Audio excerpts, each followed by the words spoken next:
We wish to thank the sponsors of the Red Skelton Show who have relinquished their time in order that we might bring you the following special telecast. Good evening from the Cincinnati Gardens in Cincinnati, Ohio, where a tremendous Republican rally has been in progress. The Ohio Republican State Central and Executive Committee, Ray C. Bliss, chairman, is privileged to bring you Senator Barry M. Goldwater, Republican nominee for President of the United States. As you can see, ladies and gentlemen, it has been a tremendous rally. It's been going on here for the past 2 hours. 16,500 loyal Republicans are jammed into the Cincinnati Gardens in Cincinnati, Ohio, to welcome the largest crowd that Barry Goldwater has spoken to since he hit the campaign trail. Several thousand are stationed outside the doors of the Cincinnati Gardens, will be listening to the senator's speech tonight on loudspeakers. They just could not get in the hall tonight. Senator Barry Goldwater arrived in Cincinnati earlier today, rode through the city and some of the suburban areas in a car cavalcade. Here you'll see some of the placards that have been staged throughout the entire stadium tonight. Greetings from fraternities, greetings from the southern section of the state of Indiana, all over the state of Ohio, and portions of northern Kentucky, all saying, Ohio for Barry, go Goldwater, let's back Barry, as you can see on your screen.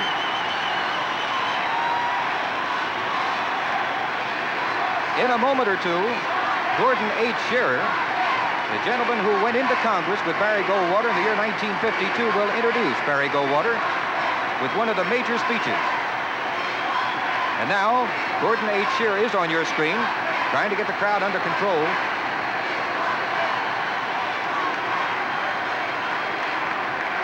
Looks like it's impossible. You'll wait for just a while. Again, they pan the stadium to show you the placards. And now, Gordon H. Shearer will introduce one of the major speeches for Senator Barry Goldwater. Gordon Shearer. My good friend Brew Lindwars, distinguished guests and fellow Americans. Tonight, I have the high privilege and honor of presenting to you a man of integrity and courage beyond reproach. A man who will put an end to the moral deterioration in this government of ours. I have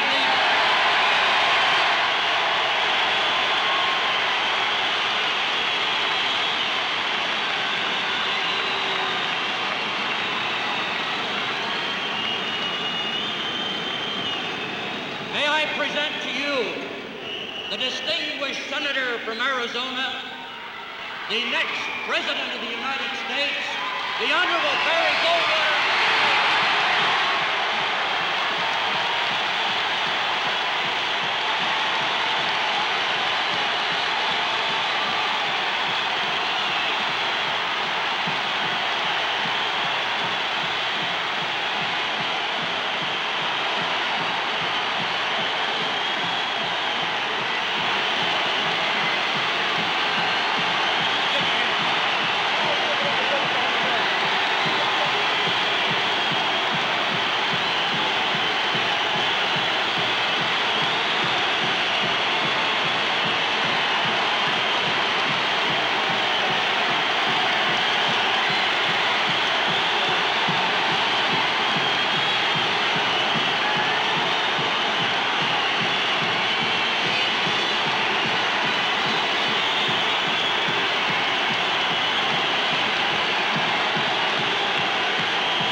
Chairman. I will always remember the last time that I was in this building. I never thought I would see such a large crowd again. But thanks to the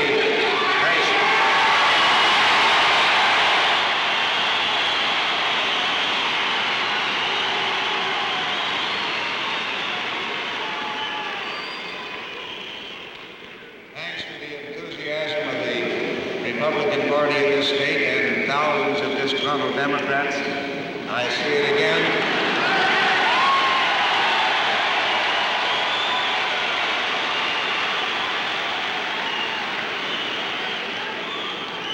Peggy and I have enjoyed so much traveling across your state today, and we look forward to a resumption of it tomorrow. Now, ladies and gentlemen, we're in the midst of a campaign for the presidency of the United States. But you'd never know it from listening to my opponent and his very curious crew. They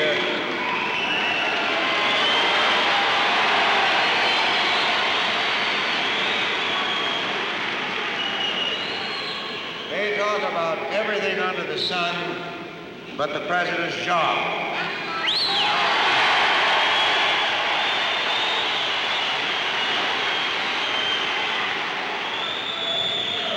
Suggest that there's a good reason for this. The record shows that the interim president doesn't understand the president's job.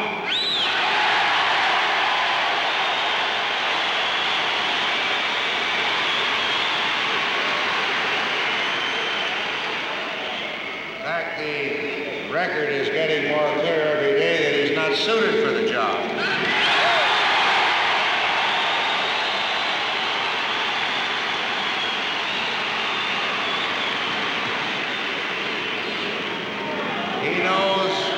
He knows only one thing. To him, running a country means twisting arms and beating heads together.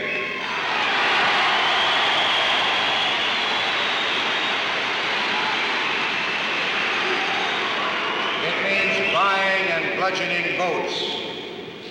It means surrounding himself with companions like Bobby Baker,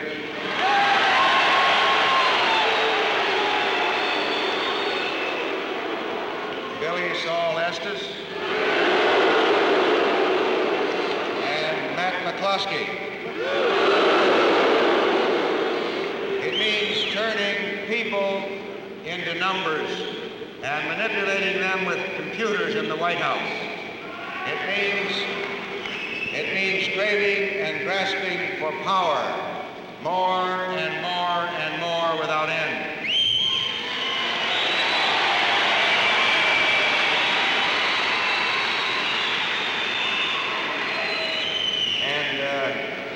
What about his curious running mate, Hubert Horatio Humphrey?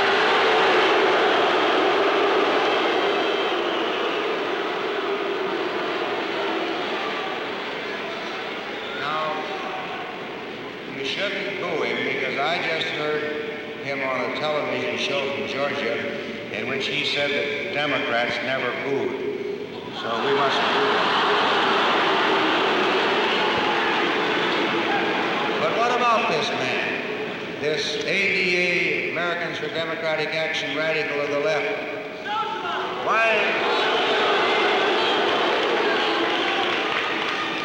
Why does he want so badly to be a heartbeat away from the presidency? To drag our nation into the swampland of collectivism?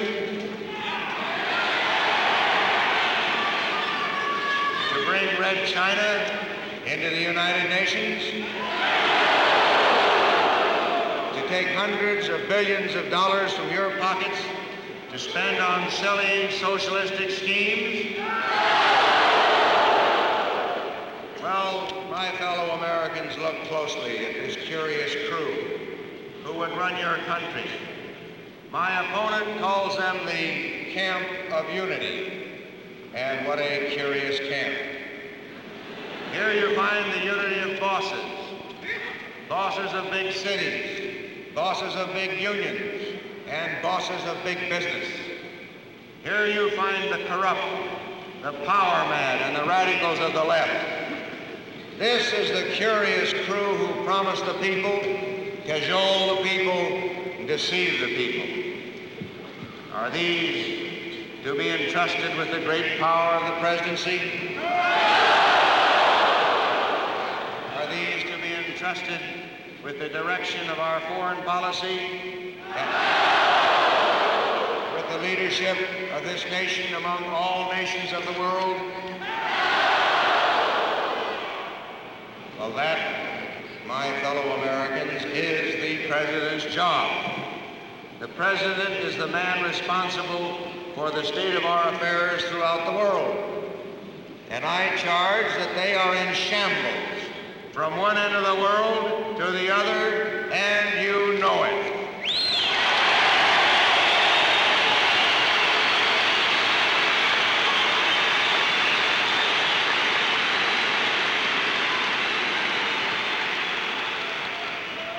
I charge that this administration has declared a moratorium on government until the election is over, and you know it.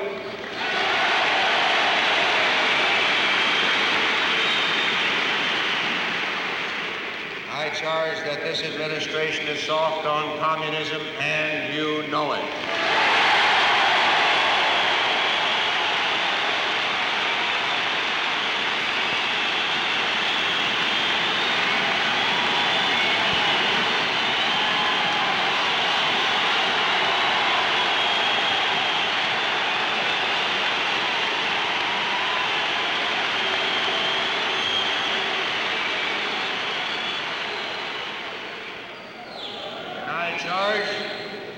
This administration has a foreign policy of drift, deception, and defeat, and you know that too.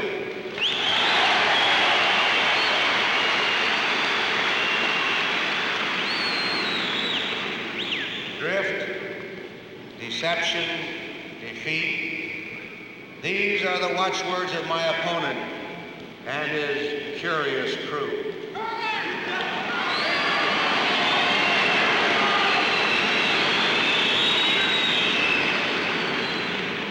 They let us drift into the missile crisis in Cuba, and then they deceive the American public and the free world about what is happening. They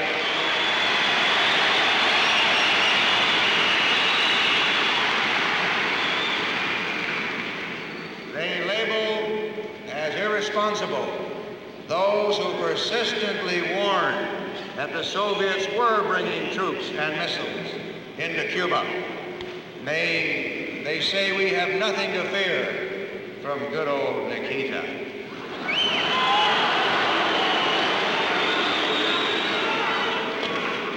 And the cause of peace suffers defeat. They let us drift into a Berlin crisis, and then they deceive the free world and the American public into believing we have no right or power to keep the East from literally walling itself off from the West.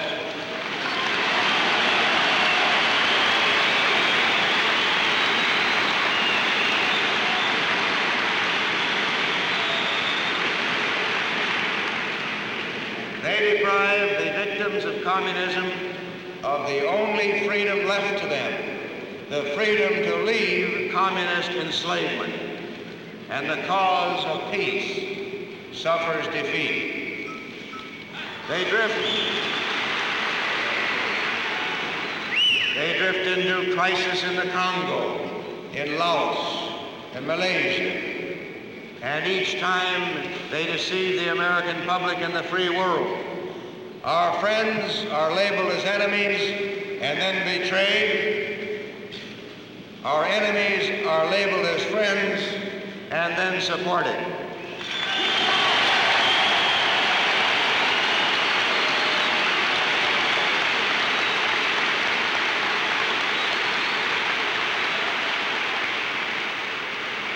And the cause of peace suffers defeat.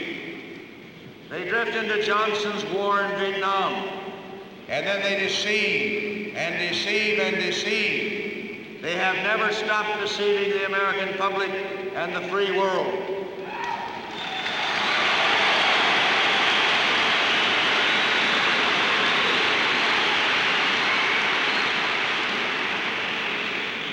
American sons and American grandsons are being killed by communist bullets and communist bombs, and we have yet to hear a word of truth about why they're dying. And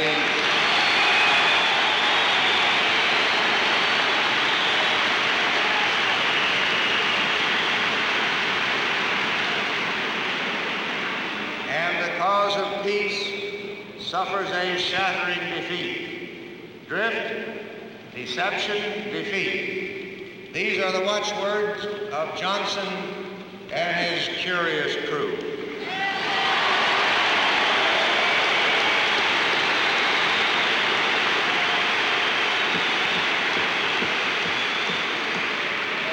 In Laos, in Vietnam, and Malaysia, and the Congo, in all these places and more, we hear the echo of gunfire. 90 miles from our shore sits a bearded, ranting red dictator. He sits and runs a firmly entrenched base of communist subversion, guarded by Nikita's soldiers and Nikita's weapons. And they say, this is Nikita, the good, the friendly, the reasonable.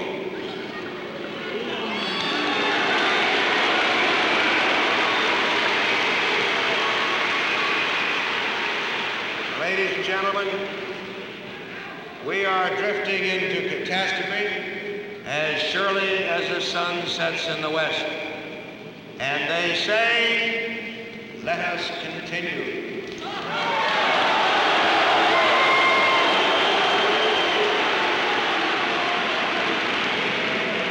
Let us continue to help things drift along.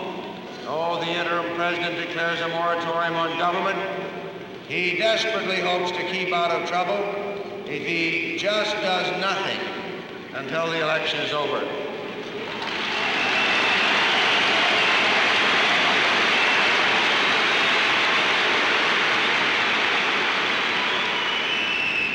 He hopes to put off crisis and disasters until then, when the votes are already in. Why, you will ask, does he wait to lift travel restrictions to Red China, North Vietnam, and North Korea, as his State Department recommends? Why does he delay the opening session of the United Nations General Assembly from September to November? Does he hope that he can then safely seat Red China, as Hubert Horatio's Americans for Democratic Action recommends?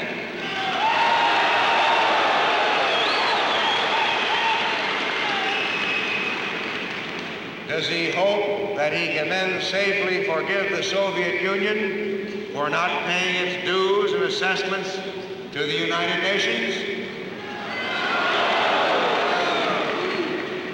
Why does he adjourn the disarmament conference in Geneva until February of next year? Does he hope that he can then safely disarm this country without safeguards that the Soviet Union will do the same? Why does he put off facing the question of what to do about Vietnam? Does he hope that he can wait until after the election to confront the public with the fact of total defeat or total war in Asia? Now, can you imagine, my fellow Americans, what it would be like to have 4 more years of drift, deception, and defeat?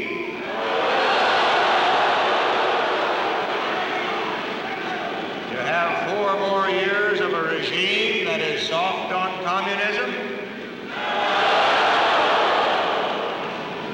Now, my opponent hasn't told you what he intends to do about the Cold War. He seems to be afraid to speak, but his curious crew has not been silent. Oh, far from it. They've said every wild and crazy thing imaginable. They have repeatedly proclaimed that the purpose of the foreign policy under this administration is accommodation with the Soviet Union. And make no mistake about it, they mean what they say. For example,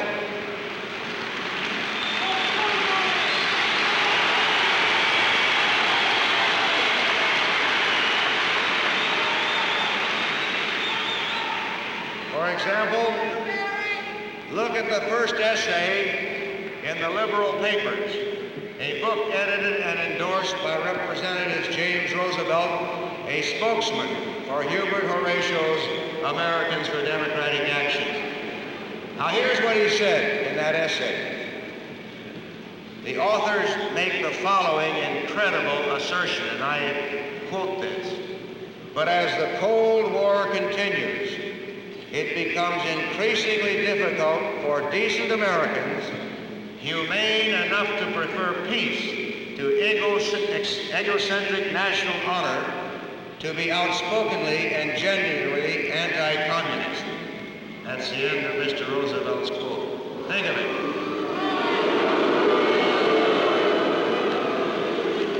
Just think of it. We are told to put surrender to communism ahead of national honor and everything else.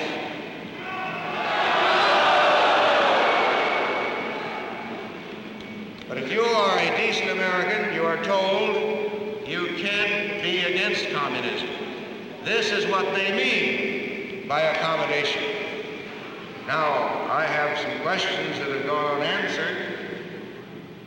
Does Lyndon Johnson agree with this view? Does Hubert Horatio Humphrey agree with his fellow members of the ADA, the organization which he helped to found and which he has served until this campaign as vice chairman? Or do my opponent and his running mate repudiate accommodation to communism? Will Johnson come before the American people and tell them he rejects this left-wing radicalism?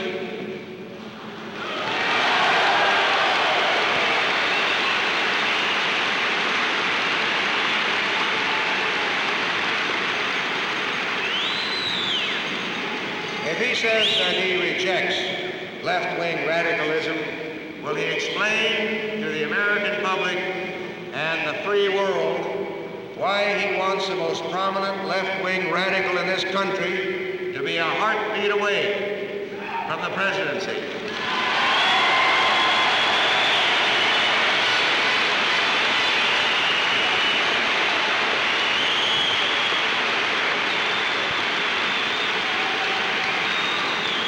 Now we must put an end to drift, to deception, and to defeat. We must stop once and for all being soft on communism. We've had 4 years of drift in Washington, and the result is Johnson's war. Johnson has sowed the wind of weakness, and he's reaped the whirlwind of war. Ladies and gentlemen,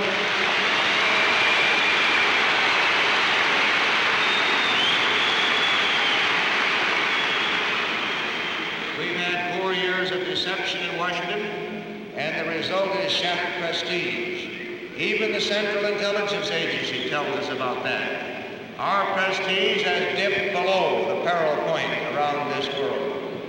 Are you proud of our fight for freedom? Are you proud of Panama?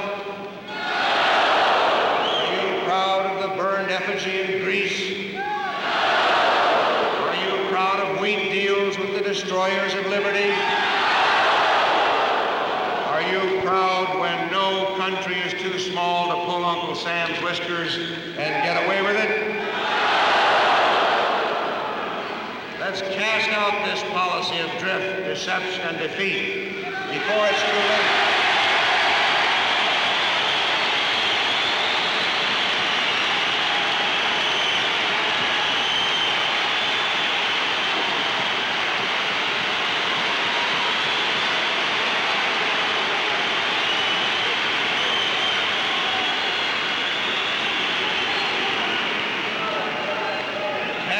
practice softness on communism. Be confident and strong. Be proud again. The challenge of the hour is great. The cause of peace is too precious to be entrusted to men who have a wishbone where they need a backbone.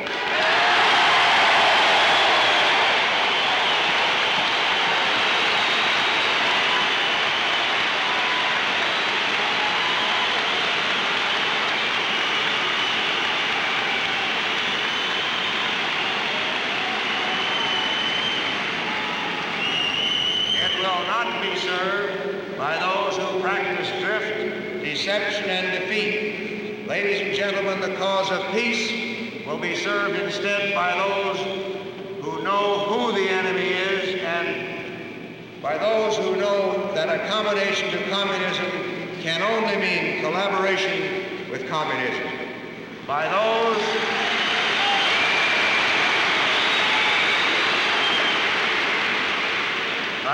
who know that communism will give way to freedom if we stand up to the challenge, and that it will bury us if we accommodate it.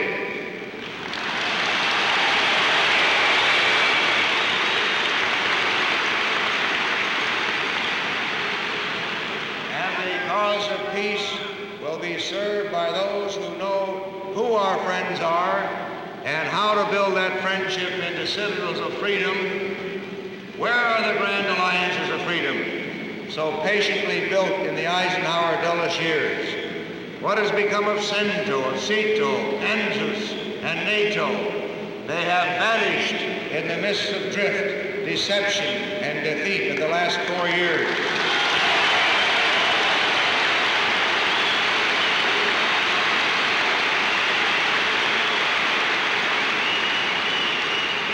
My fellow citizens, let's meet the greatness of the task, the lateness of the hour, and the imperatives of leadership. Let us see in the distant and yet recognizable future the outlines of a world worthy of our dedication, our every effort, our every sacrifice along the way. Let's look to the flowering of an Atlantic civilization, the whole of Europe reunited, reunified and free, trading openly across its borders, communicating openly across the world. And I will tell you in the very near future how true leadership can bring this about. I will tell you the steps my administration will take to revitalize the NATO alliance and build the foundations of a flourishing Atlantic community.